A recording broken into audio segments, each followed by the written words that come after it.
हाँ जी, नमस्कार। आज हम स्टार्ट करेंगे रिलेटिव मोशन और ये हमारा रेक्टेंगुलर मोशन का लास्ट पार्ट है। और रिलेटिव मोशन मेरे को किसी पॉइंट ऑफ टाइम पे बड़ा डर लगता था इस चैप्टर से, इस पार्ट से। तो रिलेटिव मोशन क्या होता है? आइए, रिलेटिव मोशन समझने के लिए हमें पहले रिलेटिव डिस्प्लेसमेंट समझना पड़ेगा। मान लीजिए हमारी ओरिजिन है, ओरिजिन की कोई पोजीशन है और यहाँ पर एक पार्टिकल है जो जिसका डिस्प्लेसमेंट है ओरिजिन से, एक्स से डिस्प्लेसमेंट है, ठीक है। और यहाँ पर दूसरा पार्टिकल है बी और उसका जो ओरिजिन से डिस्प्लेसमेंट है वो है एक्स बी डिस्प्लेसमेंट है। तो अगर हमसे पूछा जाएगा भाई ए की position with respect to O क्या होगी, हम बोलेंगे ये एक्स ए डिस्प्लेसमेंट है इसका। हम पूछेंगे बी की position with respect to origin क्या होगी, let's say this is origin, तो हम बोलेंगे एक्स बी है। लेकिन हमसे पूछा जाए कि भाई बी की पोजीशन विद रिस्पेक्ट टू ए क्या होगी, उसको रिप्रेजेंट करेंगे एक्स बी ए से। इसका मतलब क्या हो गया, position of B with respect to A. तो position of B with respect to A हो जाएगा X B minus X A. Obviously position of B अगर विद रिस्पेक्ट टू ए बात करूं तो इतना सा ही पार्ट आएगा, एक्स बी ए, यही पार्ट आएगा बस, ठीक है। तो जब भी हम रिलेटिव मोशन में बात करते हैं तो हमारी पोजीशन फ्रेम ऑफ रेफरेंस होता है, हम जिससे अपने रिलेटिव बात कर रहे होते हैं वो चेंज हो जाता है। अब इसी को अगर मैं दोनों तरफ डिफरेंशिएट कर देता हूं तो मेरी वेलोसिटी बी ए हो जाती है velocity of B minus velocity of A. तो वेलोसिटी ऑफ बी है ना, चूंकि वेक्टर है तो मैं दोनों तरफ ऊपर एरो का साइन लगाऊंगा। तो velocity of B with respect to A हो जाएगी velocity of B minus with respect to A. छोटी सी चीज़ें हैं, आप समझते हैं। अगर दो ऑब्जेक्ट्स हैं, अगर वो सेम डायरेक्शन में ट्रैवल कर रहे हैं, v1 और v2 सेम डायरेक्शन में ट्रैवल कर रहे हैं, सेम डायरेक्शन ऐसे भी हो सकता है, सेम डायरेक्शन ऐसे भी हो सकता है, उस केस में उनकी जो रिलेटिव वेलोसिटी होती है, relative velocity velocity of with respect to 2, और चूंकि हम यहाँ पर अभी सिर्फ मैग्नीट्यूड की बात कर रहे हैं तो वो हो जाएगी v1 माइनस v2, ठीक है। और अगर दो ऑब्जेक्ट अपोजिट डायरेक्शन में ट्रैवल कर रहे हैं, अपोजिट डायरेक्शन ऐसे भी हो सकती है, अपोजिट डायरेक्शन ऐसे भी हो सकती है, अगर इसमें ट्रैवल कर रहे होते हैं तो रिलेटिव वेलोसिटी का जो मैग्नीट्यूड हो जाता है वो v1 प्लस v2 जाता है। वो हम सब समझते हैं। अगर सेम डायरेक्शन में ट्रैवल कर रहे हैं तो रिलेटिव स्पीड माइनस हो जाएगी, और अगर अपोजिट डायरेक्शन में ट्रैवल कर रहे हैं तो रिलेटिव स्पीड ऐड हो जाएगी। ज़्यादा क्लियरिटी जो हमें आएगी सवाल करने के बाद आएगी। तो आइए सवाल पे चलते हैं सीधा, ठीक है। आइए सवाल लेते हैं रिलेटिव मोशन के, और आई होप आप इसको बढ़िया, बहुत सारे सवालों की प्रैक्टिस कराई जा रही है आपको, एक है ना। और जैसे स्टैंडर्ड हमारा तरीका होता है, जब भी आप सवाल लें तो आप इसको प्रैक्टिस करें, ठीक है। एक बार आप खुद इसको सॉल्व करने की कोशिश करें और फिर आप आंसर देखें, ठीक है। आइए, तो एक कार है जो 10 मीटर पर सेकंड स्पीड से, एक कार है जो 10 मीटर पर सेकंड से ईस्ट में जा रही है, दूसरी कार बी है जो नॉर्थ में जा रही है। हमें वेलोसिटी बी ए का वेक्टर निकालना है, वेलोसिटी ए बी का वेक्टर निकालना है। तो देखिए, अगर एक कार के वेलोसिटी ऑफ कार की ए की बात करूँगा, 10 मीटर पर सेकंड से ईस्ट में जा रही है यानी कि 10 आई के। वेलोसिटी ऑफ बी की बात करूँगा तो 10 मीटर सेम स्पीड से जा रही है नॉर्थ में यानी कि 10 जे की बात करूँगा। अब मुझे वेलोसिटी ऑफ बी ए निकालना है, यानी कि वेलोसिटी बी ए मतलब हो गया velocity of B minus velocity of A. Vector लगा सकते हैं हम इसके ऊपर, ये हो जाएगा 10 जे माइनस 10 आई। इसको ये मैं लिख सकता हूँ माइनस 10 आई प्लस 10 जे। अब माइनस 10 आई प्लस 10 जे जो वेक्टर होगा ये कहाँ पर होगा, देखिए ये नॉर्थ साउथ, ठीक है, ये हमारा ईस्ट हो गया, ये वेस्ट हो गया। कौन से क्वाड्रेंट में लाई करेगा, एक्स नेगेटिव है वाई पॉजिटिव है, एक्स नेगेटिव है वाई पॉजिटिव, इस क्वाड्रेंट में लाई करेगा। यानी कि इसकी जो डायरेक्शन होगी नॉर्थ वेस्ट डायरेक्शन, इसकी डायरेक्शन क्या होगी इस वेक्टर की, इस वेलोसिटी वेक्टर की डायरेक्शन क्या होगी, नॉर्थ वेस्ट डायरेक्शन होगी। अब इसी तरह से वी ए बी वैक्टर की बात कर लेते हैं। वी ए बी वैक्टर जो हो जाएगा velocity of A with respect to B की बात कर रहे हैं हम, तो velocity of A minus velocity of B. Velocity of A 10 i, velocity of B minus 10 j. ये जो लाई करेगा फोर्थ क्वाड्रेंट में लाई करेगा, यानी कि इस वाले वेक्टर की डायरेक्शन, यानी कि ये तो मेरा हो गया, ठीक है, वी ये मेरा कौन सा आया था, वी बी ये वेक्टर आया था, ठीक है। और ये वाला जो मेरा वेक्टर आया था, सॉरी यहाँ ये थोड़ा सा में प्रॉब्लम आता है, यस वी बी है, और ये वाला जो मेरा वेक्टर आया था ये velocity of A B vector आ गया। क्योंकि फोर्थ क्वाड्रेंट में लाई कर रहा है तो इसकी जो डायरेक्शन होगी वो साउथ ईस्ट हो जाएगी। तो इस तरह से हम V A B vector V B A vector आराम से निकाल सकते हैं। आइए और क्वेश्चन करते हैं। एक बार वापस आप स्क्रीन को क्रॉस कीजिए, दोबारा ट्राई कीजिए, ठीक है, खुद कोशिश कीजिए। एक कार है तो 10 किलोमीटर पर आवर की स्पीड से ईस्ट में जा रही है. एक train appears to him moving along north with speed 10 kilometre per hour. देखिए लैंग्वेज बहुत इंपॉर्टेंट है. कार की जो स्पीड है, वेलोसिटी ऑफ कार है वो है 10 kilometre per our. Velocity of car है 10 kilometre per our due east, तो मैं लिख सकता हूँ VC equal to 10 I cap. ठीक है. A train appears to him moving along north with speed 10 kilometre, यानी कि ट्रेन एक्चुअली में 10 किलोमीटर पर आवर की स्पीड से नहीं जा रही है नॉर्थ में. ट्रेन अपीयर्स टू हिम, यानी कि velocity of train with respect to car. क्योंकि मैं लेट्स से ये मेरी एक्सिस है, मैं कार से ऐसे ट्रेवल कर रहा हूँ, मैं कार से ऐसे ट्रेवल कर रहा हूँ एक्सिस में.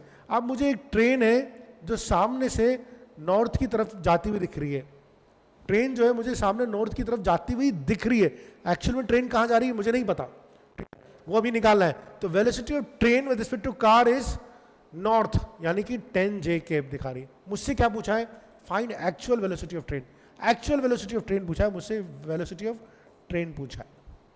ये क्वेश्चन समझना बहुत बड़ी बड़ी बात है. कार तो जा रही है ईस्ट में, वो तो ग्राउंड के रेस्पेक्ट में दे रही है, लेकिन जो ट्रेन है उसको अपीयर होती है, वो एक्चुअली में जा नहीं रही. वो ट्रेन अपीयर्स टू हिम, क्योंकि वो कार में बैठ के ट्रेन को देख रहा है. मैं कार में बैठा हुआ हूँ और ट्रेन को देख रहा हूँ, ट्रेन नॉर्थ जा रही है, लेकिन मैं कार में बैठ के देख रहा हूँ. मुझे ठीक है पूछा है कि एक्चुअल जो वेलोसिटी है ट्रेन की वो क्या होगी, एक्चुअल वेलोसिटी ट्रेन की क्या होगी. तो velocity of train with respect to car is 10 J के. अब simple formula VTC equal to होता है VT माइनस VC. तो VT equal to velocity of train क्या हो जाएगी? वेलोसिटी ऑफ ट्रेन हो जाएगी VTC प्लस VC. VTC तो दे रखी है 10 J के, वेलोसिटी ऑफ कार दे रखी है 10 I के. तो ये मेरी हो जाएगी velocity of train, actual velocity of train. और आप एक्चुअल वेलोसिटी ऑफ ट्रेन को निकालेंगे, फर्स्ट क्वाड्रेंट में लाई करेगा. फर्स्ट क्वाड्रेंट का मतलब है कि इसकी जो डायरेक्शन हो जाएगी वो क्या हो जाएगी? ये नॉर्थ है, ये ईस्ट है, तो ये डायरेक्शन हो जाएगी नॉर्थ ईस्ट. ये हो जाएगा 10 I plus 10 J. North east की डायरेक्शन हो जाएगी. और इसका अगर मैग्नीट्यूड निकालने के लिए बोल दिया जाए तो वो हो जाएगा 10√2. ये इसका मैग्नीट्यूड हो जाएगा. तो दिस इज हाउ हम ग्रेजुअली करके क्वेश्चंस को लेंगे. इस क्वेश्चन को एक बार आप पॉज कीजिए स्क्रीन को और खुद ट्राई कीजिए. एक कार है जो 72 किलोमीटर पर आवर की स्पीड से जा रही है. बाइक है जो 30 मीटर पर सेकंड की स्पीड से जा रही है. देखिए यूनिट का डिफरेंस आ रहा है, यूनिट का डिफरेंस आ रहा है, तो यूनिट का डिफरेंस मिनिमाइज कम करना पड़ेगा. The find the speed of car with respect to bike if they move in opposite directions. तो सबसे पहले तो अपन स्पीड की बात दे रखी है. अच्छा, यहाँ पर वेलोसिटी दे रखी है. Car is moving velocity 72 kilometre per hour and bike is moving 30 metre per second. तो they move in the opposite direction. तो लेट्स से कि ये जो बाइक कार है ये ऐसे जा रही है और बाइक है ये ऐसे जा रही है. ऐसे ऐसे समझ लेते हैं. कार की स्पीड है 72 किलोमीटर पर आवर. ठीक है, तो हम इसको मीटर पर सेकंड में चेंज करेंगे. 72 इंटू 5/18 यानी कि आ जाएगी 20 मीटर पर सेकंड. ये ऑलरेडी दे रखी है 30 मीटर पर सेकंड. ठीक है, अब हमसे क्या पूछा है? Find out the speed of car with respect to bike. तो velocity of car with respect to bike, velocity of car with respect to bike, they move in the opposite direction.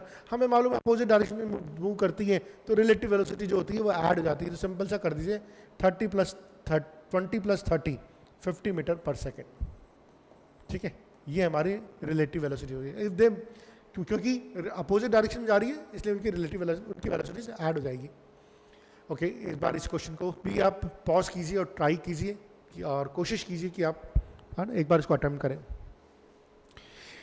A plane is moving with velocity upwards with a speed 300 kilometre per hour. तो plane की velocity है 300 kilometre per our. Upwards है तो मैं बोल सकता हूँ J cap. ठीक है, velocity of plane. It is ejecting gases with speed 1200 kilometre per hour with respect to itself. मतलब ये जो आपका प्लेन है, ये जो प्लेन है, ठीक है, ये प्लेन सॉरी ये प्लेन ऊपर की तरफ जा रहा है और इससे गैसेज निकल रही है, नीचे की तरफ गैसेज निकल रही है. जो गैसेज निकल रही है वो गैसेज का रिलेटिव स्पीड दे रखा है with respect to plane, with respect to plane दे रखा है. और एक ऑब्वियसली गैसेज तो कहाँ जाती है? नीचे जाती है. गैसेज तो कहाँ जाती है? नीचे जाती है.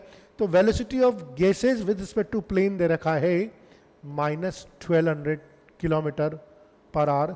J कैप नीचे, गैसेस नीचे निकल रही है और प्लेन ऊपर जा रहा है. तो velocity of gases with respect to plane दे रखा है, यानी velocity of gases with respect to plane दे रखा है. आपसे पूछा है actual speed of the gas. Velocity of gas पूछी है, स्पीड ऑफ द गैस पूछी है. बहुत सिंपल है. तो हमने velocity of gases with respect to plane equal to velocity of gas minus velocity of plane. तो वेलोसिटी ऑफ गैस हो जाएगा velocity of gases with respect to plane plus velocity of plane. तो velocity of gases with respect to plane हो जाएगा minus 1200 जे के, velocity of plane हो जाएगा 300 जे के, ये हो गया माइनस 900 जे के। तो यानी कि वेलोसिटी ऑफ गैस हो गया या स्पीड ऑफ द गैस हो गया 900 किलोमीटर पर आवर। तो actual speed of the gas is 900 kilometre per hour. ठीक है, अगला क्वेश्चन भी आप खुद एक बार ट्राई कीजिए और फिर यहाँ पर सॉल्यूशन देखिएगा। एक जेट एयरप्लेन है जो 500 किलोमीटर की स्पीड से travelling with speed of 5 kilometre 500 kilometre ejects its product of combustion with speed of 600 kilometre per hour 600 kilometre per hour relative to the jet plane. देखो जेट की speed है, jet या plane एक ही मान लो, इसकी स्पीड है 500 kilometre per our, let's say कि 500 जे कैप से ऊपर जा रहा है जेट प्लेन, और जो गैसेज इजेक्ट कर रहा है उसकी रिलेटिव दे रखी 600 kilometre relative to the jet plane. तो velocity of gases with respect to plane is 1600। और प्लेन कैसे जाएगा? प्लेन तो ऐसे ही जाएगा, ठीक है, गैसेज ऐसे रिजेक्ट करेगा, प्लेन ऊपर जा रहा है, गैसेज ऐसे रिजेक्ट कर रहा है, तो गैसेज की जो स्पीड होगी प्लेन की वो माइनस जे केप होगी।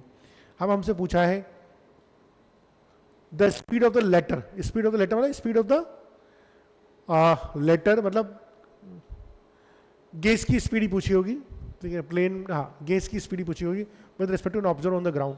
तो velocity of gas, velocity of gases with respect to plane is velocity of gas minus velocity of plane, ये हो गया माइनस 1600 जे के। वेलोसिटी ऑफ गैस पता नहीं है, velocity of plane 500 J K. तो वेलोसिटी ऑफ गैस हो गया मेरा, क्या हो गया, माइनस 1100 जे के। तो मेरी जो वेलोसिटी ऑफ गैस होगी वो माइनस 1600 यानी कि नीचे की तरफ जा रही है। ठीक है, आइए अगला सवाल करते हैं।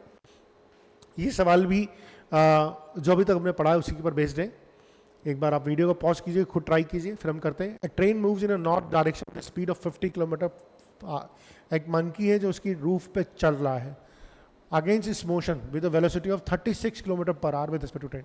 तो ये ट्रेन जो है, लेट्स से ये ट्रेन है, ये तो ऊपर की तरफ जा रही है, इसकी स्पीड कितनी है 54 किलोमीटर पर आवर की स्पीड से ट्रेन तो ऊपर नॉर्थ की तरफ जा रही है, लेकिन उसमें एक मंकी है, ये एक मंकी ले लो तो, ठीक है, ये मंकी मस्ती वाला मंकी है। ट्रेन ऊपर जा रही है और मंकी जो है नीचे जा रहा है। क्या जा रहा है मंकी? मंकी की स्पीड कितनी है? अच्छा, मंकी की स्पीड जो दे रखी है वो रिलेटिव स्पीड दे रखी है विद रिस्पेक्ट टू ट्रेन दे रखी है, यानी कि velocity of monkey with respect to train दे रखी है नीचे की तरफ, यानी कि मैं इसको बोल सकता हूँ माइनस 36 जे के। ये सबसे इंपॉर्टेंट चीज़ होती है आइडेंटिफाई करने की कि velocity of monkey with respect to train is 36 kilometre per hour दे रखी है with respect to train. Train ऊपर जा रही है, मंकी ट्रेन के ऊपर, मतलब ट्रेन के ऊपर छत पे चल रहा है, वो भी उल्टी डायरेक्शन में चल रहा है, माइनस 36 जे चल रहा है। वेलोसिटी ऑफ ट्रेन दे रखी है 54 जे के। हमसे वेलोसिटी ऑफ मंकी पूछी है, हम निकाल सकते हैं, ठीक है। तो velocity of monkey with respect to train will be V M minus V T, ये हमें दे रखी है माइनस 36 जे के। वेलोसिटी ऑफ मंकी पता नहीं है, निकालनी है। Velocity of train minus 54 J K, तो velocity of monkey will be 18 जे के। ठीक है, अगर ग्राउंड वाला पर्सन देखेगा तो उसको ये लगेगा कि मंकी भी ऊपर की तरफ ही जा रहा है, मंकी भी ऊपर की तरफ ही जा रहा है। और अगर ये 18 जे के है, हमसे क्या पूछा है वेलोसिटी ऑफ मंकी, ये किलोमीटर पर आवर में है, और अगर हम इसको मीटर पर सेकंड में चेंज करेंगे तो 5/18 से मल्टीप्लाई कर देंगे, ये हो जाएगा 5 मीटर पर सेकंड जे के, यानी कि मंकी जो है वो ऊपर की तरफ जा रहा है। मेरे ख्याल से हाँ, ये आपको समझ में आ गया होगा, ठीक है। ये एक और क्वेश्चन अगर हम ट्राई करते हैं तो अच्छी बात है ना। वीडियो को पॉज कीजिए और आप करिए ट्राई, ठीक है। A train of length 500 metre is moving with speed 15 metre per second along east. तो ट्रेन है 500 मीटर की है, ठीक है, ये अलॉन्ग ईस्ट मूव कर रही है 15 मीटर पर सेकेंड से। A bird is flying just about the train the speed 10 metre per second. ये बर्ड है, चलो इसे यहाँ बनाते हैं। ये जो बर्ड है, ये जो बर्ड है ये 10 मीटर पर सेकेंड की स्पीड से अपोजिट डायरेक्शन में है, जस्ट ऊपर इसके। आप बताइए इसको कितना टाइम लगेगा बर्ड को ये ट्रेन को क्रॉस करने में। तो ट्रेन की लंबाई कितनी दे रखी है? ट्रेन की लंबाई दे रखी है 500 मीटर, यानी कि हमें जो डिस्टेंस बर्ड को ट्रेवल करनी है एज रिलेटिव जो ट्रेवल करनी है वो 500 मीटर ट्रेवल करनी है, ठीक है, 500 मीटर ट्रेवल करनी है। ट्रेन ऐसे जा रही है, बर्ड ऐसे जा रही है, तो जो u रिलेटिव हो जाएगा, ठीक है, u रिलेटिव मतलब रिलेटिव वेलोसिटी जो जाएगी वो हो जाएगी, ये 15 मीटर पर सेकंड जा रहा है, इधर 10 मीटर पर सेकंड जा रहा है, तो 25 मीटर पर सेकंड ये हमारी हो जाएगी। अच्छा, ऐसे रिलेटिव में हमने बर्ड की जो डिस्टेंस है, बर्ड की जो लेंथ है उसको कंसिडर नहीं किया, बर्ड को हम नेग्लिजिबल मान के चलेंगे। ट्रेन की लंबाई 500 मीटर है, मेरे को बर्ड को ट्रेन को क्रॉस करने के लिए 500 किलोमीटर चलना पड़ेगा, 500 किलोमीटर चलना पड़ेगा, ठीक है। और क्योंकि ट्रेन तो इधर जा रही है और बर्ड जो है इधर जा रही है, तो रिलेटिव वेलोसिटी दोनों की ऐड हो जाएगी, तो u रिलेटिव जाएगा 25 मीटर पर सेकंड, तो टाइम हो जाएगा 500/25 विच इज 20 सेकेंड्स, ठीक है। ये इस तरह से सवाल हो जाएगा, मेरे ख्याल से इसमें भी कोई दिक्कत नहीं होगी। आइए, अब क्या होता है कि जब भी हम ट्रेन के केस में रिलेटिव निकाल रहे होते हैं, ठीक है ना, तो टोटल जब भी हम रिलेटिव डिस्टेंस निकाल रहे होते हैं, तो जितने भी आपके आइटम्स है रिलेटिव डिस्टेंस निकाल रहे थे, दो ट्रेनों के बीच की निकाल रहे हैं, तो ट्रेन लेंथ, आप ट्रेन वन की length, train one length plus train two length plus distance, उन सबको ऐड कर देंगे, तब जाके आपको रिलेटिव डिस्टेंस मिलेगी। ये याद रखिए, दो ट्रेनें सेम डायरेक्शन में जा रही है, बताओ पहली ट्रेन सेम डायरेक्शन में जा रही है, पीछे वाली ट्रेन कब आगे वाली ट्रेन को ओवरटेक करेगी, पहले वाली ट्रेन की लेंथ दूसरी वाली ट्रेन की लेंथ प्लस उनके बीच की डिस्टेंस, ये हमेशा ऐड होगी, तब जाकर आपको रिलेटिव डिस्टेंस मिलेगी। ये हमें समझ के नहीं, अगर दो ट्रेनें अपोजिट डायरेक्शन में जा रही है, ये ऐसे जा रही है, ये ऐसे जा रही है, आप बताइए इन दोनों को ओवरटेक करने में कितना टाइम, इन दोनों को क्रॉस करने में, पूरा कंप्लीटली क्रॉस करने में कितना टाइम लगेगा, और इनके बीच की डिस्टेंस है x और इसकी लंबाई है L1, इसकी लंबाई है L2, तो रिलेटिव डिस्टेंस जाएगा L1 plus x plus L2, ठीक है। तो हम इस तरह से इसको कर सकते हैं। आइए इधर ही सवाल करते हैं। Two trains each 100 meter traveling along the velocity 35 meter per second and 15 meter per second respectively. Find the time of crossing if they are moving in the opposite direction. If they are moving in the opposite direction, तो time taken will भी हो जाएगा s relative upon v relative. s relative 100 metre का ही distance है, two trains each other 100 metre long travelling the velocity of 30 metre per hour. अगर s relative होगा, मैंने बोला था दोनों ट्रेन की लंबाई ऐड हो जाएगी, तो दोनों ट्रेन की लंबाई ऐड हो जाएगी, तो 200, और अपोजिट डायरेक्शन में ट्रेवल कर रही है, तो क्या हो जाएगा, वेलोसिटी भी ऐड हो जाएगी, 35 एंड 15 50 हो जाएगी, अपोजिट डायरेक्शन में आ जाएगा 4 सेकंड, और सेम डायरेक्शन में जा रही है तो टाइम हो जाएगा 200 और 35 माइनस 15 20, ये हो जाएगा 10 सेकंड। तो अपोजिट डायरेक्शन में 4 सेकंड लगेंगे क्रॉस करने में, सेम डायरेक्शन में लगेंगे इनको 10 सेकंड, इस तरह से कर सकते हैं, ठीक है। बस इज मूविंग, है ना, एक वीडियो को एक बार पॉज कीजिए, दोबारा आप इसको कोशिश कीजिए, और फिर नहीं आता ना सामने देखिए। A bus is moving with a speed 10 meter per second and a straight road biker who wishes to overtake the bus in 100 seconds. If the bus is at a distance of 1 kilometer from the biker, find the speed of the bus. देखिए एक बस है जो move कर रही है 10 metre per second की speed से, बाइक और on a straight road, biker wishes to overtake the bus in 100 second, ठीक है। तो लेट्स से ये बस है,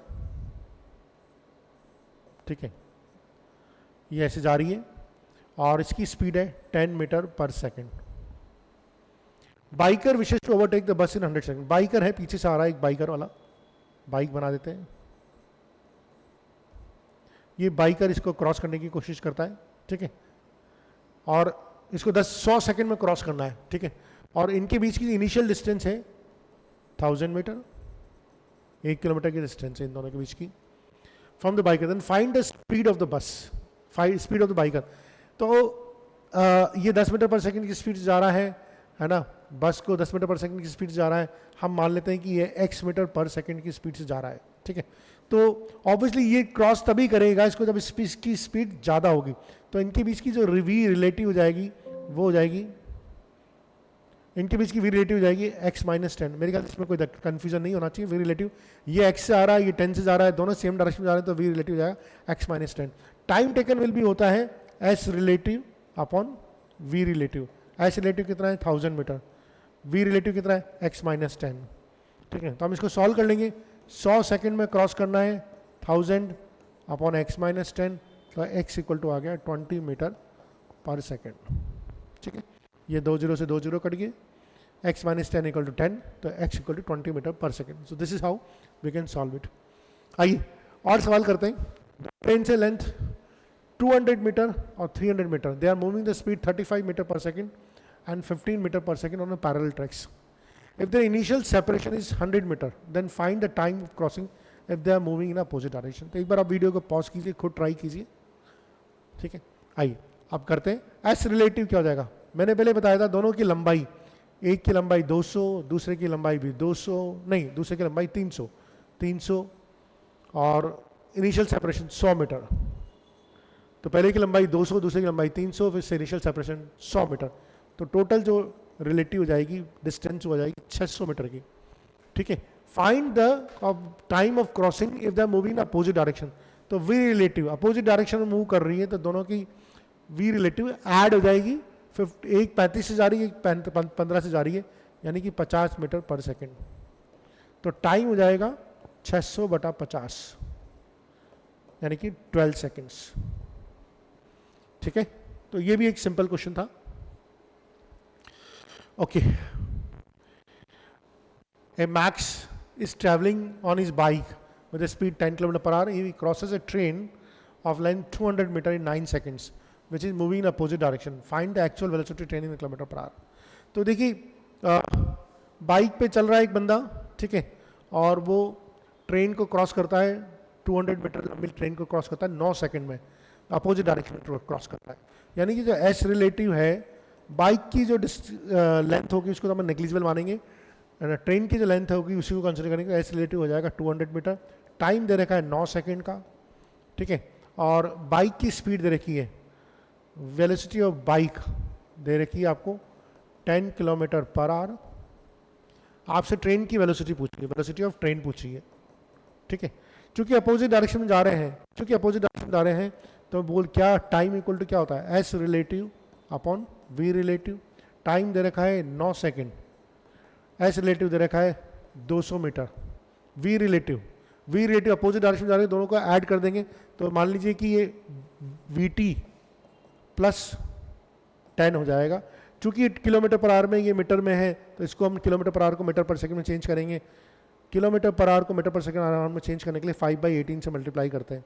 ठीक है, 5/18 से मल्टीप्लाई करते हैं, तो ये हमारा एक तरह से हो जाएगा 9 equal to 200 upon V T plus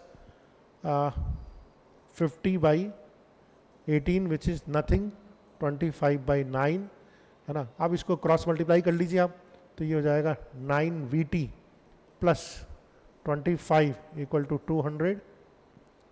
cross multiply किया मैंने और कुछ नहीं किया, और 9 वी टी इक्वल टू हो जाएगा 175, और तो V T equal to solve करके देते हैं 1, है ना, और 175 अगर या 8 बचा 85 होगा, 9 9 81 4, तो कुछ वेलोसिटी ऑफ ट्रेन जो आ रही है वो मेरी 18.3 किलोमीटर पर आवर आ रही है। किलोमीटर पर आवर में निकाली, नहीं मैंने ये मीटर पर सेकंड में निकाली, सॉरी, मुझे किलोमीटर पर आवर में कन्वर्ट करनी थी, तो मुझे एस रिलेटिव को किलोमीटर में रखना था, जो मैंने नहीं रखा। ठीक है, इसलिए कैलकुलेशन इतनी लंबी होगी, पर I hope you got the logic. ठीक है, कि हमें यहाँ पर ये सबसे इंपॉर्टेंट चीज़ें जो हमें समझ में आनी चाहिए कि टाइम कैसे, ये इक्वेशन कैसे लगानी है। ठीक है, सॉरी यहाँ पर मेरा जो आंसर आया मीटर पर सेकंड में आया, मुझे निकालना था किलोमीटर पर आवर में, तो मुझे यहाँ पर इसको किलोमीटर में लगना था, तो तरी मेरी आसान कैलकुलेशन बहुत आसान हो जाती। चलिए करके देख लेते हैं, एक बार दोबारा करके देख लेते हैं। ये तो 9 आ गया, ये हो गया 0.2 किलोमीटर, ये हो गया 0.2 किलोमीटर, और वी टी आ गया वी टी प्लस 10, है ना, कर ही लेते हैं पर वी टी प्लस 10 हो गया। चलिए अब इसको मल्टीप्लाई करा, तो 9 वी टी इक्वल टू हो गया 90 इक्वल टू 0.2। ठीक है, 9 वी टी इक्वल टू हो गया 90 प्लस 0.2, और वी टी इक्वल टू हो जाएगा 9 वी टी 9 सेकेंड। अच्छा, यहाँ पर एक प्रॉब्लम ये आएगी, किलोमीटर पर करना है तो इसको भी हमें आवर्स में चेंज करना पड़ेगा। 9 सेकंड नहीं ले सकता मैं, तो 9 सेकंड को भी मुझे आवर में चेंज करना पड़ेगा। तो ज़्यादा अच्छा है कि हमारी जो वेलोसिटी ऑफ ट्रेन आ गई, ये हमारी मीटर पर सेकंड में आई है, हम मीटर पर सेकंड से किलोमीटर पर आवर में चेंज करने के लिए 18/5 से मल्टीप्लाई करेंगे, इस तरह से हम किलोमीटर पर आवर में निकाल देंगे, बिकॉज यहाँ पर 9 सेकंड को भी मुझे आवर में लिखना पड़ेगा, ठीक है। आइए, ये एक बहुत अच्छा क्वेश्चन है, ये बहुत जगह बच्चे हैं जो इस सवाल में अटकते हैं। एक बार आप इसको वीडियो को पॉज कीजिए और खुद ट्राई कीजिए। दो particles alpha and beta represent at a distance, ये अल्फा नहीं है, ये at a distance 5 kilometre such that beta is present in the south of alpha. Question समझिए क्या है, अल्फा एंड बीटा दो पार्टिकल, बीटा यहाँ पर है, ठीक है। बीटा है साउथ ऑफ अल्फा में और कितनी डिस्टेंस पे, 5 किलोमीटर पे, 5 किलोमीटर पे प्रेजेंट है, ठीक है। Both alpha and beta start moving with the same speed 10 kilometre per our along east and north direction. Alpha जा रहा है ईस्ट में, बीटा इधर जा रहा है, बीटा ऊपर की तरफ जा रहा है, अल्फा आई केप की डायरेक्शन जा रहा है अलोंग ईस्ट, ठीक है। दोनों की स्पीड है 10 kilometre per hour. Find velocity of A with respect to B का मैग्नीट्यूड। तो पहले से वेलोसिटी ऑफ ए निकाल लेते हैं, वेलोसिटी अल्फा निकाल लेते हैं, वो आ जाएगी 10 आई कैप। वेलोसिटी ऑफ बीटा निकाल लेते हैं, वो आ जाती है 10 जे कैप।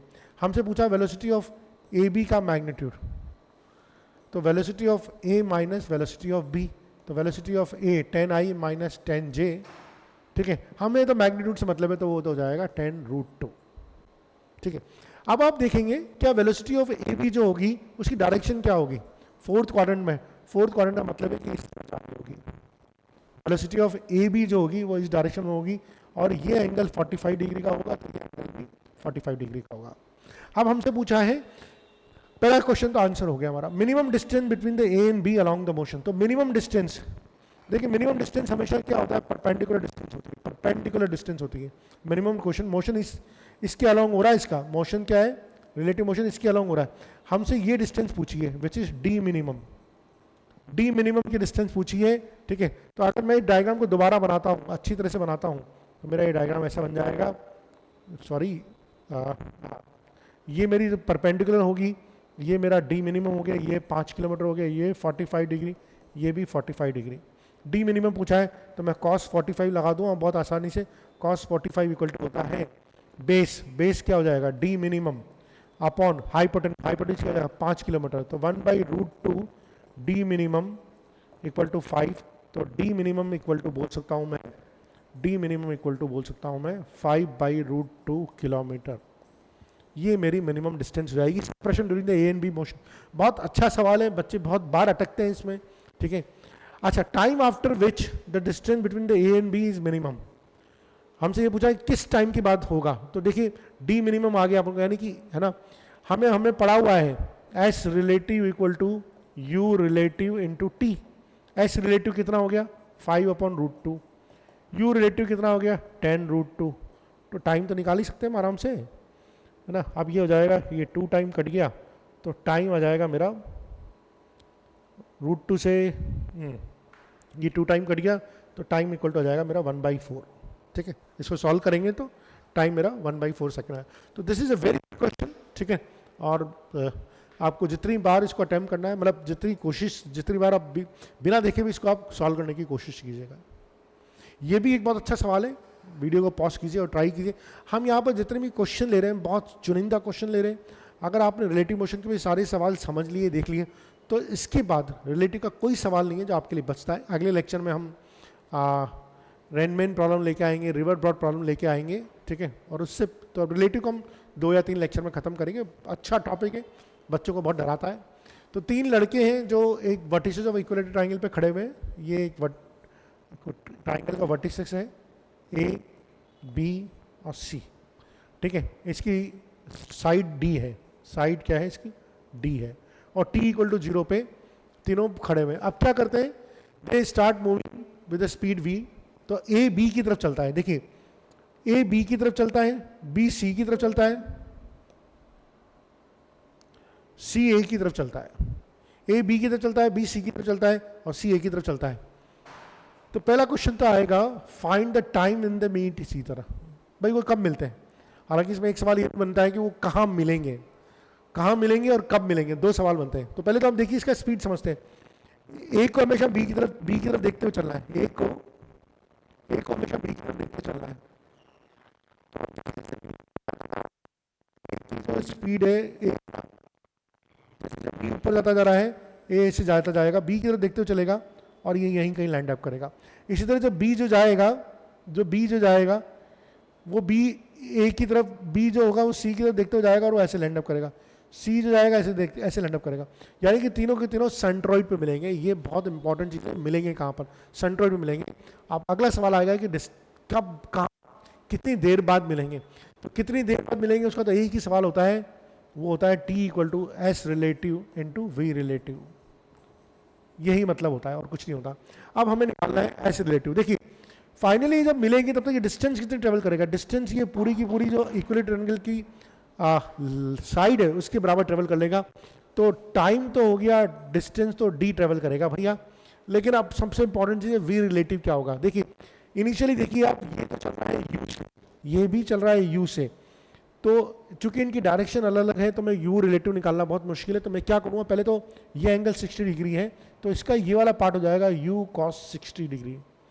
तो ये यू से और इसका एक कंपोनेंट इस डायरेक्शन में यू कॉस 60 चल रहा है, तो रिलेटिव जो हो जाएगा वो हो जाएगा यू प्लस यू कॉस 60। बहुत इंपॉर्टेंट, एक बार में समझ में नहीं आती है ये u प्लस यू कॉस 60 कैसे आया। और कॉस 60 की वैल्यू होती है, क्या होती है कॉस 60 वैल्यू? 1/2। और इसको अगर आप सॉल्व करेंगे तो ये हो जाएगा 2d/3u। वेरी इंपॉर्टेंट, बहुत अच्छा सवाल है, बच्चे बहुत अटकते हैं इसमें। ठीक है, इसी में एक सवाल एक और बनता है कि अगर ये इक्विलेटरल ट्राइंगल नहीं हो के एक स्क्वायर होता है, उसमें 4 लोग होते हैं ए बी सी डी, और चारों की कहानी अब भी ऐसे ही होती, तब क्या होता? तो तब भी ये ऐसे ही मूव कर रहे होते हैं, ऐसे ही मूव कर रहे होते हैं, ऐसे ही मूव कर रहे होते हैं और ऐसे ही मूव कर रहे होते हैं। ये सेंटर में मिलते हैं। अगेन किस टाइम पे बाद मिलेंगे? देखिए इस केस में ये v है और ये v है, लेकिन इस बार इसका जो कंपोनेंट होगा वो होगा v cos 90, और v cos 90 जो कंपोनेंट होता है वो 0 होता है। तो इस केस में अगर मैं टाइम निकालूंगा तो वही d/v प्लस cos 90 0, यानी इस केस में जो टाइम आएगा d/v आएगा। तो मैंने एक और सवाल इसी के साथ आपको करा दिया। ये इक्विलेटरल ट्रायंगल सवाल था, ये स्क्वायर का सवाल था। स्क्वायर के केस में d/v आएगा। क्यों आएगा? ये v से चल रहा है, ये भी v से चल रहा है, लेकिन इसका इस डायरेक्शन में जो कंपोनेंट होगा, चूंकि ये 90 डिग्री है तो v cos 90 हो जाएगा, और v cos 90 की वैल्यू 0 होती है। तो इसका जो नेट वेलोसिटी होगी या रिलेटिव जो होगा वो v रह जाएगा, तो d/v आ जाएगा, खत्म हो जाएगा। ठीक है, ओके। अब हम कुछ और अच्छे सवालों की तरफ मूव कर रहे हैं, और अच्छे सवालों की तरफ मूव कर रहे हैं तो मैं थोड़ा सा एक आध जो आपको कॉन्सेप्ट यहाँ पर बात करना चाहूँगा। एक कॉन्सेप्ट की बात करना चाहूँगा। आइए देखिए, बिफोर वी स्टार्ट हम एक कॉन्सेप्ट भी ले लेते हैं कि अगर दो ऑब्जेक्ट, दो पार्टिकल्स हैं, दोनों v1 और v2 स्पीड से ट्रेवल कर रहे हैं, कांस्टेंट स्पीड है, तो इसका मतलब है कि इसका एक्सेलरेशन 0 है, इसका भी एक्सेलरेशन 0 है। इस केस में a रिलेटिव भी a1 माइनस a2 भी 0 ही आएगा। ठीक है, मेरे ख्याल से समझ में आ गया। दोनों सेम स्पीड से चल रहे हैं, कांस्टेंट स्पीड से चल रहे हैं, तो इनका एक्सेलरेशन 0 है, और एक्सेलरेशन 0 तो रिलेटिव एक्सेलरेशन। अब मान लीजिए दो ऑब्जेक्ट है, इनकी भी एक्सेलरेशन a है, इसका भी एक्सेलरेशन सेम है, दोनों का एक्सेलरेशन सेम है। दोनों अगर सेम एक्सेलरेशन से चल रहे हैं उस केस में, है ना, अगर ये a1 है और ये a2 है और a1 बराबर a2 है, a1 बराबर a2 है, उस केस में a रिलेटिव एक्सेलरेशन 0 ही आता है। इसको भी अप्लाई करेंगे तो ज़्यादा समझ में आएगा। और अगर एक ऑब्जेक्ट है उसका एक्सेलरेशन 0 है, दूसरा ऑब्जेक्ट है उसका कुछ एक्सेलरेशन है, मान लीजिए उसका एक्सेलरेशन a है, उस केस में a रिलेटिव जो जाएगा वो 0 माइनस a, यानी कि अगर मैग्नीट्यूड की बात करूँ वहाँ रिलेटिव एक्सेलरेशन का जो मैग्नीट्यूड हो जाएगा वो a मिल जाएगा। ठीक है, तो हम इसको कहाँ पर लगाते हैं? देखिए इसको जनरली अपन लगाते हैं इक्वेशन जो मोशन में, जब एक बॉल को नीचे से फेंक रहे होते हैं, एक बॉल को ऊपर से फेंक रहे होते हैं, दोनों में g लग रहा होता है, दोनों में सेम एक्सेलरेशन लग रहा होता है, तो रिलेटिव एक्सेलरेशन जो हो जाएगा वो हमारा हो जाएगा। और इसी के बेसिस पे हम हमारी जो तीनों इक्वेशन ऑफ मोशन उसको दोबारा लिख सकते हैं, तीनों इक्वेशन ऑफ मोशन को लिख सकते हैं। हमारी जो इक्वेशन मोशन थी क्या क्या थी? v equal to U plus A T, S equal to U T plus half A T square, और v square equal to U square plus 2as। तो इसको लिखते हैं v relative equal to U relative plus a relative into T. इसको लिखते हैं S relative equal to U relative into T plus half A relative into T square, और इसको लिखते हैं वी रिलेटिव का square equal to U relative का square plus 2 ए relative into S relative. तो ये हमारी इक्वेशन मोशन है जो हम आगे के सवालों में बहुत यूज़ करेंगे। कई सवाल हैं जो इसके बिना भी हो जाएंगे, तो ऐसी कोई बड़ी बात नहीं है। आइए वापस आते हैं इस सवाल पे। A lift is moving upward with acceleration A. Man in the lift, sorry, man in the lift. Okay, मेरे ख्याल से कुछ हाँ। A lift is moving upward, downward with a constant. एक और देखते हैं, हाँ ये वाला। A lift is moving upward with acceleration A. Man in the lift drops a ball within the lift. ठीक है, तो लिफ्ट जो है वो एक्सेलरेशन A से अपवर्ड जा रही है, तो एक्सेलरेशन ऑफ लिफ्ट ए जे के लिख सकता हूँ, ऊपर की तरफ लिफ्ट ऊपर की तरफ जा रही है, लेफ्ट है मेरी, ठीक है, ये ऊपर की तरफ जा रही है ए एक्सेलरेशन से पूरी की पूरी लिफ्ट। यहाँ पर एक आदमी खड़ा हुआ है, ये आदमी एक बॉल पकड़ खड़ा हुआ है, इस बॉल को छोड़ देता है, ठीक है। अब क्या पूछा है हमसे, acceleration of the ball, drop से बॉल, इसको बॉल को ड्रॉप कर देता है। The acceleration of the ball is observe by the man in the lift and man standard stationary on the ground are respectively. तो ये मैन ने जब बॉल को ड्रॉप किया तो मैन उसको, उस बॉल का जो एक्सेलरेशन होगा वो क्या फील करेगा, और जो आदमी ग्राउंड पे खड़ा हुआ है, मान लीजिए लिफ्ट ट्रांसपेरेंट है, उसको सब दिख रहा है, जो आदमी ग्राउंड पे खड़ा हुआ है उसने उस बॉल का एक्सेलरेशन कैसे देखा ये निकालना है। हमें ए एक्सेलरेशन लिफ्ट दे रखा है ए जे कैप, क्या एक्सेलरेशन ऑफ बॉल दे रखा है, मैं बिल्कुल दे रखा है, एक्सेलरेशन ऑफ बॉल हो जाएगा माइनस जी जे कैप। वो तो एक्सेलरेशन ड्यू टू ग्रेविटी की तरह ही काम करेंगे, बॉल को ड्रॉप किया तो ग्रेविटी की वजह से नीचे जाएगी, तो ग्रेविटी में जी एक्सेलरेशन लगता है, चूंकि मैंने ऊपर के एक्सेलरेशन को पॉजिटिव बना तो नीचे के एक्सेलरेशन को मैं नेगेटिव मानूंगा, ठीक है, कोई दिक्कत नहीं। अब मुझे अगर इस बंदे को जो लिफ्ट में है उसके लिए एक्सेलरेशन क्या होगा भाई, वो तो अब लिफ्ट के फ्रेम में बैठ के देख रहा है, तो acceleration of ball with respect to lift आएगा, acceleration of ball with respect to lift आएगा, वो हो जाएगा A B minus A L. What is A B minus G J, what is A L minus A J, तो ये हो जाएगा minus G plus A J cap, और अगर मैग्नीट्यूड की बात करेंगे तो ये हो जाएगा जी प्लस ए, यानी कि जो एक्सेलरेशन ऑफ बॉल जो आदमी लिफ्ट में खड़ा है उसके लिए तो हो जाएगा जी प्लस ए, लेकिन जो आदमी ग्राउंड पे खड़ा हुआ है उसको लिफ्ट से क्या मतलब है, उसके लिए तो यही एक्सेलरेशन है, बॉल का जो एक्सेलरेशन है वही है, तो उसके लिए जो आ जाएगा जी, उसको लिफ्ट से मतलब ही नहीं है, ठीक है, मेरे ख्याल से ये क्लियर होगा। नेक्स्ट चलता है, ये भी एक बार आप ट्राई करिएगा। A lift is moving downward the acceleration 2 metre per second square, ठीक है, this is 2 metre per second square, 2 metre per second square. A ball is dropped inside the lift from a height 2 metre above the floor of the lift. तो ये lift है मेरी, और यहाँ पर एक आदमी ने इसको 2 मीटर की हाइट से लिफ्ट को छोड़ दिया है, ठीक है। Then find the time after which ball strike the floor, ठीक है। एक्सेलरेशन क्या है, डाउनवर्ड से, एक्सेलरेशन क्या है 2 मीटर पर सेकंड स्क्वायर का डाउनवर्ड से, तो acceleration of lift is -2 J K, lift is moving downwards, constant acceleration 2 metre per second square, a ball is dropped inside the lift from the height, है ना। अब acceleration of the ball जो हो जाएगा, acceleration of ball हो जाएगा वो भी -10 जे ही होगा, वो भी -10 जे ही होगा भाई, एक्सेलरेशन बॉल नीचे की तरफ ही आ रही है, नीचे की तरफ ही सब मैंने माना है। अच्छा, अब क्या हो गया, तो पहले से अपन निकाल लेते हैं कि कितनी देर बाद बॉल जो होगी फ्लोर को टकराएगी, तो पहले तो निकाल लेता हूँ acceleration of ball with respect to lift निकाल लेता हूँ, वो हो जाएगा -10 J minus acceleration of ball minus left plus 2 J, तो दिस इज -8 जे के। तो मेरा जो acceleration of ball with respect to lift आ रहा है वो -8 जे के आ रहा है, ठीक है।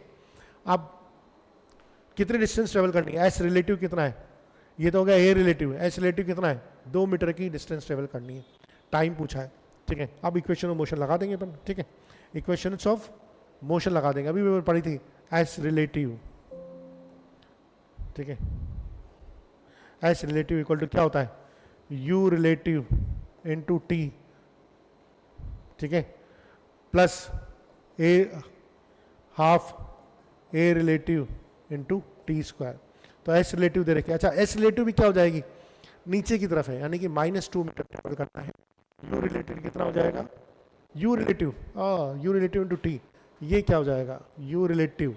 देखिए यू रिलेटिव तो जीरो हो जाएगा, ठीक है, ये तो यू रिलेटिव तो जीरो हो जाएगा, इनमें कोई डिफरेंस नहीं होगा क्योंकि इनिशियल मैन भी स्टैंडिंग था एक पॉइंट पे, दोनों को अपन यू रिलेटिव जीरो लेंगे, प्लस हाफ ए रिलेटिव हो गया -8 इंटू टी स्क्वायर। तो अगर आप इसको सॉल्व करेंगे तो ये माइनस से तो माइनस कट जाएगा और ये हो जाएगा 4, ठीक है। तो टी स्क्वायर इक्वल टू हो जाएगा 2/4, तो हो जाएगा 1/2, तो टी इक्वल टू हो जाएगा 1/√2 सेकेंड। तो टी इक्वल टू हो जाएगा हमारा 1/√2 सेकेंड।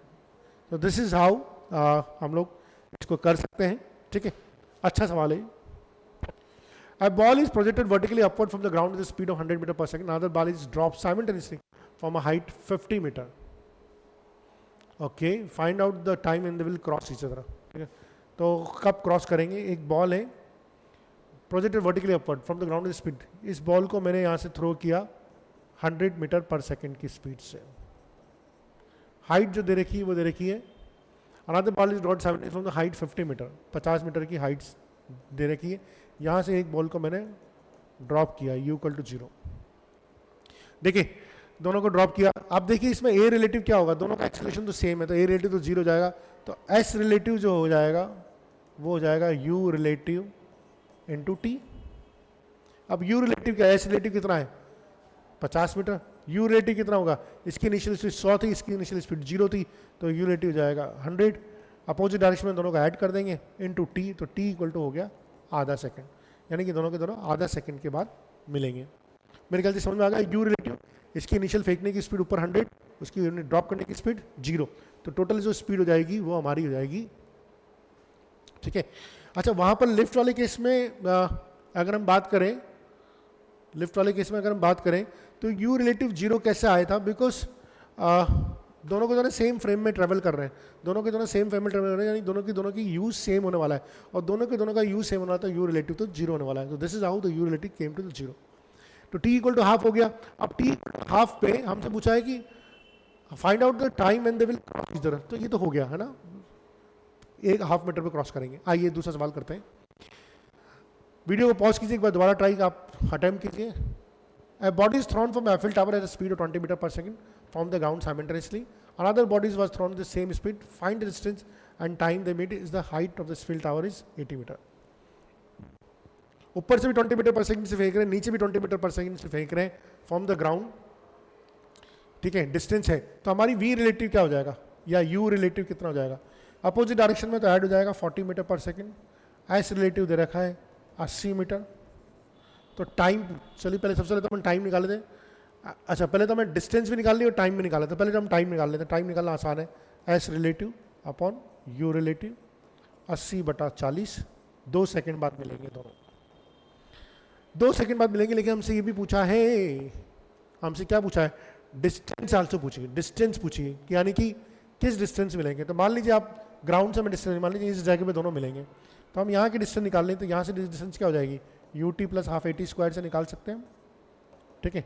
तो यू टी ऊपर जा रहा है, तो क्या लें, ऊपर की स्पीड को तो पॉजिटिव लेते हैं, तो 20 इंटू 2 सेकेंड बाद मिलेंगे -5, क्योंकि जी नीचे लग रहा है, ठीक है, और ऊपर की डायरेक्शन को हम पॉजिटिव लेते हैं, जी तो नेगेटिव जाएगा, 5t स्क्वायर 5 इंटू 4, तो 40 माइनस 20 विच इज 20 मीटर, यानी कि ग्राउंड से 20 मीटर की डिस्टेंस पे दोनों मिलेंगे। Next, while sitting on a tree branch 20 meter above the ground, you drop a walnut. When the walnut is fallen 5 meter, throws a second walnut straight down. What initial speed must you give the second walnut if they are both to reach the ground at the same time?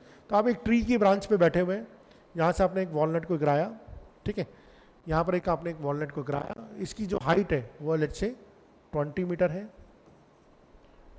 When the walnut is fallen 5 metre, like यहाँ पर आ गया walnut यहाँ पर आ गया, ए point पर आ गया, ये है 5 मीटर, है ना। कितनी देर में आया 5 मीटर, देखिए आप ड्रॉप करते हैं तो हमें मालूम है कि 5 मीटर की h इक्वल टू होता है 5t स्क्वायर, तो अगर h 5 मीटर चला है, ये 5t स्क्वायर हो गया, तो t इक्वल टू 1 सेकेंड में, यानी कि t इक्वल टू 1 सेकेंड में ये यहाँ पर आ गया है। ठीक है, अब क्या बोल रहा है कि अपने सेकेंड वॉलनेट को,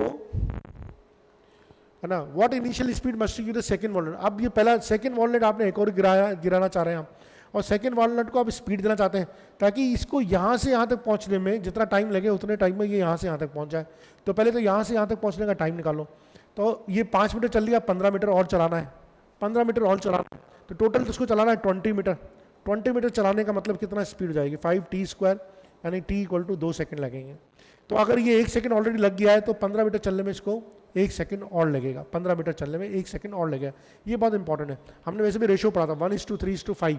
अगर शुरू के 1 सेकंड में 5 मीटर चल रहा है तो दूसरे सेकंड में 15 मीटर चलेगा, तीसरे सेकंड में 25 मीटर चलेगा। तो अगर वो पहले सेकंड में 5 मीटर चल चुका है तो दूसरे सेकंड में 15 मीटर चलेगा ही सही।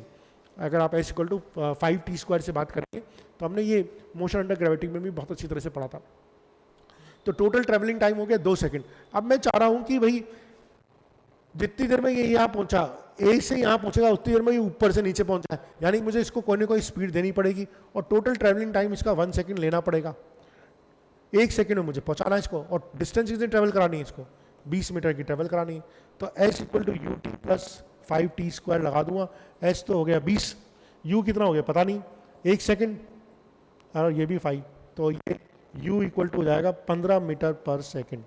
यानी कि अगर मुझे उसको 1 सेकंड में सेकंड वॉलनेट को नीचे जमीन में पहुंचाना है, यानी कि दोनों वॉलनेट साथ रखना है, तो मुझको इनिशियल स्पीड को 15 मीटर पर सेकंड की देनी पड़ेगी। वेरी नाइस क्वेश्चन, अच्छा क्वेश्चन है, और आज का शायद हमारा अंतिम क्वेश्चन। ठीक है, A bus starts from rest, moving the acceleration of 2 meter per second square. A cyclist 96 meter behind the bus starts simultaneously towards the bus at 20 meter per second. After what time will they be able to overtake the bus?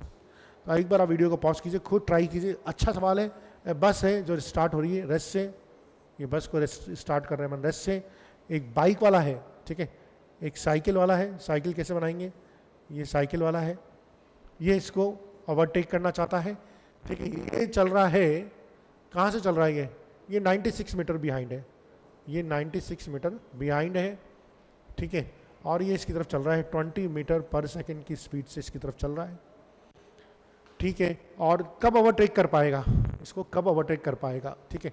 इसका जो initial है वो तो 0 है, acceleration दे रखा है 2 metre per second square का। मान लीजिए टी टाइम में ओवरटेक करता है, तो टी टाइम में ये भैया इसकी स्पीड ये कितना चलेगा, टी टाइम में साइकिल वाला कितना चलेगा, 20t + 96 मीटर चलेगा। नहीं, ऐसे नहीं चलेगा। टी टाइम में ये कितना चलेगा cycle, the distance travelled by the cycle in T time will be 20t। 20 metre per second चलता है तो टी टाइम में कितना चलेगा, 20t चलेगा, है ना। और ये this will be equivalent to the tower overtake कर रहा है, तो बस कितनी डिस्टेंस ट्रेवल कर सका होगा टी टाइम में। एक्सेलरेशन 0 है, हाफ ना, s = एक्सेलरेशन 0 नहीं है, इनिशियल स्पीड 0 है, हाफ a कितना है 2, और ये t²। मेरे ख्याल से समझ में आ गया हो। तो बस जो डिस्टेंस ट्रेवल करेगा t² डिस्टेंस ट्रेवल कर चुका। अरे इक्वेशन ऑफ सेकंड मोशन लगा दी ना, s = ut + ½ at²। Initial speed तो 0 है इसकी, तो s = कितना हो जाएगा, हाफ a कितना दे रखा है 2t², तो ये कट गया, तो ये t² आ गया, यानी बस t² कर चुका हो। लेकिन साइकिल वाले को तो ओवरटेक करना है इसको, तो साइकिल वाले को ओवरटेक करना है, यानी कि ये 20t should be equal to t² + 96 होना ही चाहिए, तभी तो ओवरटेक करेगा। ये जो गैप है ये भी तो कवर करना है साइकिल वाले को, ठीक है, तभी तो ओवरटेक कर पाएगा। अब ये इक्वेशन बन गई हमारी, t² - 20t + 96 = 0। अब इसको सॉल्व कर लो, तो t², अच्छा 12 8, हाँ ऐसे भी कर सकते हैं, t² - 12t - 8t + 96 = 0। तो t, ये t - 12 आ गया, -8 कॉमन लिया तो t - 12 आ गया, तो t = 8 और t = 12, ठीक है। तो what time will be able to overtake the bus, एक t = 8 पे ही ओवरटेक कर लेगा, बाकी की जरूरत ही नहीं पड़ेगी। So this is ends of the relative motion. We have done a very good practice. अगर आप इन क्वेश्चन को अच्छी तरह से करेंगे तो आपको कहीं पर भी दिक्कत नहीं आएगी। And I wish all the best. Relative motion के सेकंड लेक्चर का आप इंतजार कीजिए, तब तक हम दोबारा मिलेंगे आपसे, ठीक है। धन्यवाद।